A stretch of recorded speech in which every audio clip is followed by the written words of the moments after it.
তুলে পনির নিয়ে নিলাম 200 গ্রাম পনির 100 গ্রাম রান্না করব।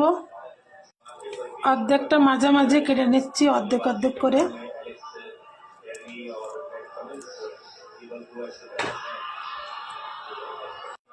অর্ধেক করে কেটে নিলাম। আমার পিস পিস হয়ে গেল। পনিরটা ভেজে নেব।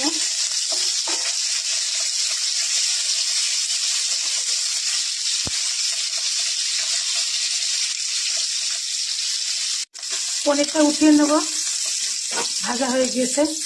আলু ভেজে নেব।